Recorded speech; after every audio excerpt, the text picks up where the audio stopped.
अस्सलाम वालेकुम स्टूडेंट्स, कैसे हैं आप सब लोग? Hope so you are all fine. Students, हम लोग जो है चैप्टर नंबर 6 पढ़ रहे थे। चैप्टर नंबर 6 में हमने प्रीवियस लेक्चर में देखा बेसिकली आपके पास परसेंटेज क्या होती है। आज का जो हमारा टॉपिक है ये भी कंसंट्रेशन यूनिट के अकॉर्डिंग है। ये सेकंड वाला कंसंट्रेशन यूनिट है जिसे क्या बोला जाता है? मोलैरिटी बोला जाता है।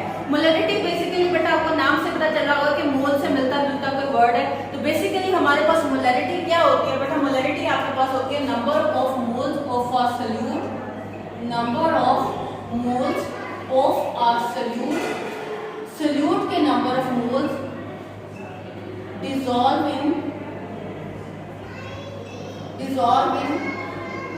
1 decimeter cube of a solution।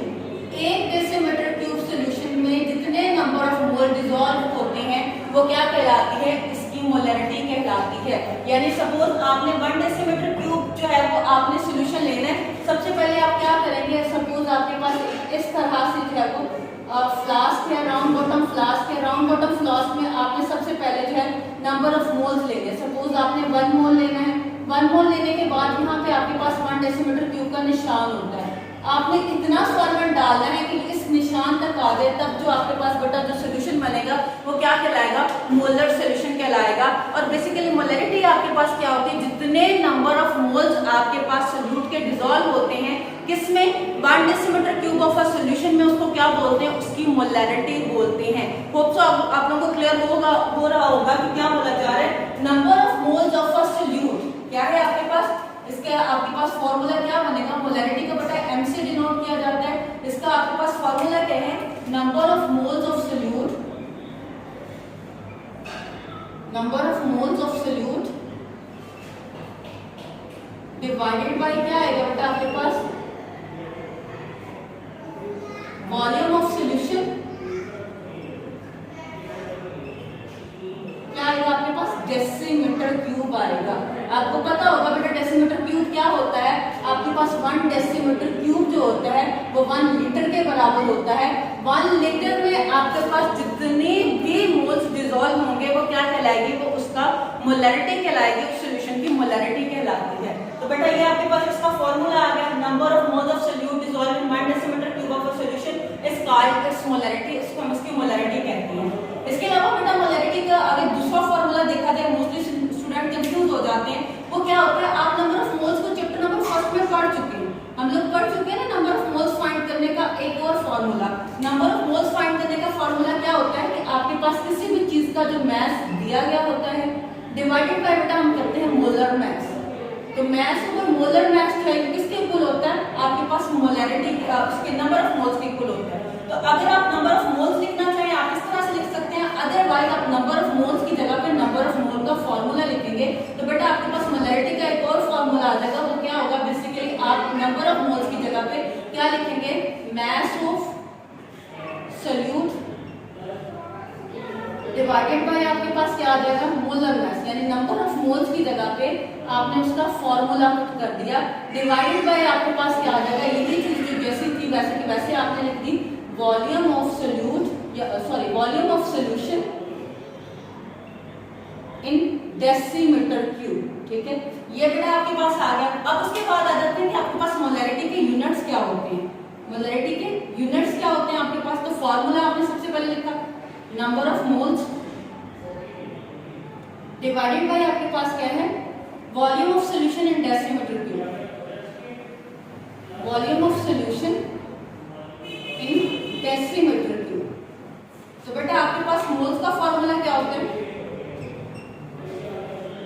Number of moles आप कैसे लिखते हो? मोल कंसंट्रेशन ली जाती है तो आपने लिख दिया यहाँ पे मोल और यहाँ पे आपके पास क्या लिखा गया? Decimetre cube.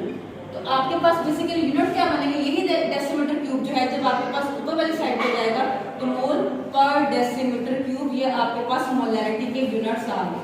क्लियर है बेटा? और आपके पास डेफिनेशन क्या है, नंबर ऑफ मोल्स का फॉर्मूला क्या है और उसके बाद उसके यूनिट्स क्या है, यहाँ तक हमने किया। अब उसके बाद आपके पास 1 मोलर सॉल्यूशन क्या होता है? मोलैरिटी देखिए ना। अब हम उसके बाद देखना चाहते हैं मोलर सॉल्यूशन क्या होता है आपके पास। मोलर सॉल्यूशन, तो मोलर सॉल्यूशन की डेफिनेशन बेटा हम करते हैं। मोलर सॉल्यूशन,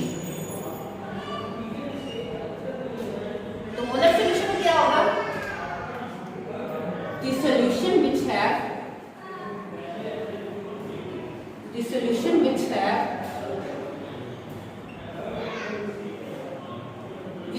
dissolved, जो डिजोल्व कर चुका होता है 1 mole of solute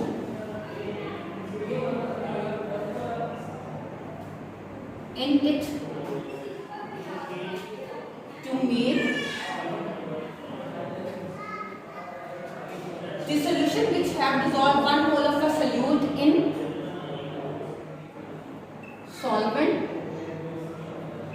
to make 1 decimeter cube of a solution is called molar solution. Molar solution में बेटा हमेशा आपके पास क्या होता है, नंबर ऑफ मोल्स आपने डिसॉल्व किए होते हैं 1 डेसीमीटर क्यूब सॉल्यूशन में। अब बेटा मैं आपको ऑलरेडी भी बता चुकी हूँ, दोबारा बताती हूँ। आपके पास एक फ्लास्क होती है बेटा, उस फ्लास्क पे मेंशन होता है प्रॉपर्ली कि ये जो आपके पास फ्लास्क है, ऐसे बेटा आपके पास राउंड बॉटम फ्लास्क होती है, ये लैब में अवेलेबल होती है। इसके ऊपर प्रॉपर्ली लिखा होता है यहाँ पे 1 डेसीमीटर क्यूब, ठीक है, 1 डेसीमीटर क्यूब। आपने सबसे पहले बेटा जो वो ऐड करना होता है, आपने सोल्यूट को ऐड करना है। अब यहाँ पे हम कह रहे हैं 1 मोलर सॉल्यूशन या 1 मोल सॉल्यूशन आपने डालना है। 1 मोल सॉल्यूशन सपोज जिस तरह से आपके पास सोडियम हाइड्रोक्साइड है, सोडियम हाइड्रोक्साइड का कहते हैं 1 मोलर सॉल्यूशन लेंगे। अब सोडियम हाइड्रोक्साइड का सोडियम का वेट कितना होता है, 23 होता है। ऑक्सीजन का कितना होता है, 16 होता है। हाइड्रोजन कितना होता है, 1। तो आपके पास ये टोटल 40 ग्राम बन गया। आप 40 ग्राम सोडियम हाइड्रोक्साइड लें, आप उसको ऐड करें और 40 ग्राम ऐड करने के बाद आपने इतना पानी इसमें ऐड करना है कि आपके पास 1 डेसीमीटर क्यूब बने, 1 डेसीमीटर क्यूब से ऊपर ना जाए। इस तरह का बेटा जो आपके पास सोल्यूशन बनेगा वो क्या कहलाएगा, मोलर सोल्यूशन कहलाएगा। ठीक है, प्रिपरेशन हम लिखते हैं कि हम किस तरह से प्रिपेयर करते हैं वो हम कर लेते हैं बेटा। प्रिपरेशन तैयारी कैसे करते हैं बेटा, हमने क्या करना होता है, take 1 mole of a substance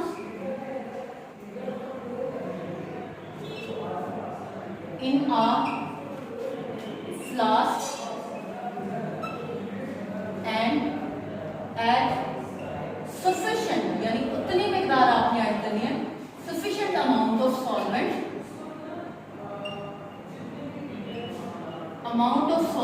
आपने सॉल्वेंट कितनी मिकदार ऐड करनी है, to make it a solution of, कि ये बन जाए, to make a solution of, कितना सॉल्यूशन बन जाए, सॉल्यूशन ऑफ 1 डेसीमीटर क्यूब। आपके पास 1 डेसीमीटर क्यूब का सॉल्यूशन बन जाए, ये क्या कहलाएगा, ये आपके पास मोलर सॉल्यूशन कहलाएगा। अब मोलर सॉल्यूशन आपके पास उसके एग्जांपल में वो कहते हैं, जिस तरह से आप जो है make a solution of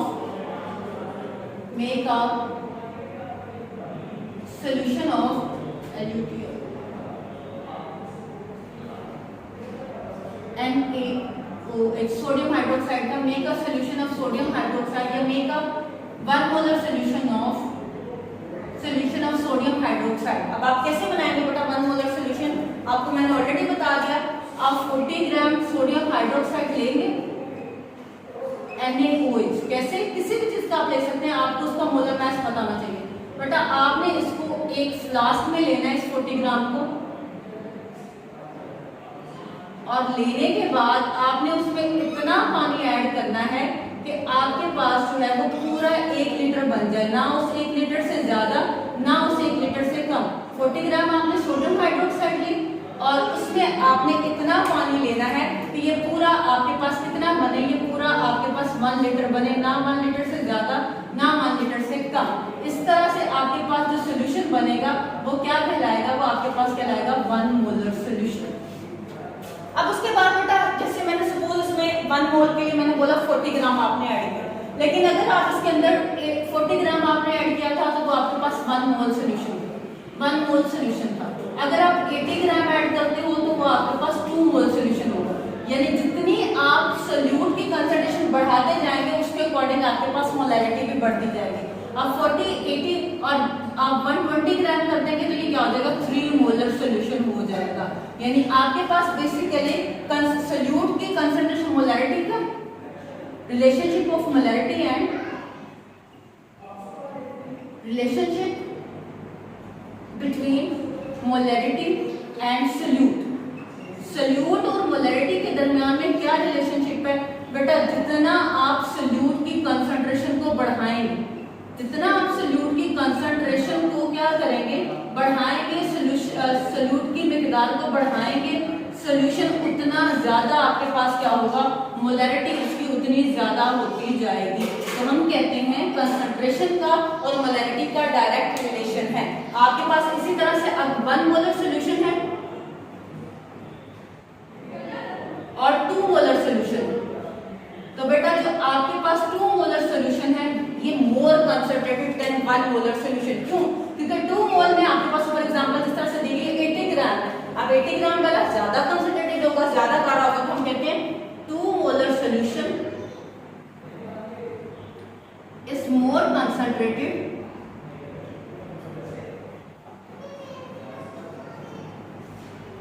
then 1 molar. 1 molar के मुकाबले में 2 मोलर सोल्यूशन ज्यादा कंसंट्रेटेड होता है। इसी तरह से आप जो है कल ने 3 मोलर जो है वो ज्यादा कंसंट्रेशन होगा 2 मोलर के मुकाबले में, क्योंकि सोल्यूट की मिकदार बढ़ती जा रही है। तो सोल्यूट की मिकदार बढ़ाने से आपके पास मोलैरिटी क्या हो जाती है, इंक्रीज हो जाती है। होप सो आप लोगों को क्लियर हो गया होगा कि मोलैरिटी क्या होती है, मोलैरिटी के यूनिट क्या होते हैं, उसका फॉर्मूला क्या है, मोलर सोल्यूशन क्या होता है, उसको प्रिपेयर कैसे किया जाता है, उसकी एग्जांपल क्या आएगी आपके पास, और मोलैरिटी का और सोल्यूट की कंसंट्रेशन का आपके पास क्या ताल्लुक है। होप सो आप लोगों को क्लियर होगा। अगर कोई कंफ्यूजन हुई तो आप लोग कमेंट सेक्शन में कमेंट करके पूछ सकते हैं। अल्लाह हाफिज़, हैव अ वेरी नाइस।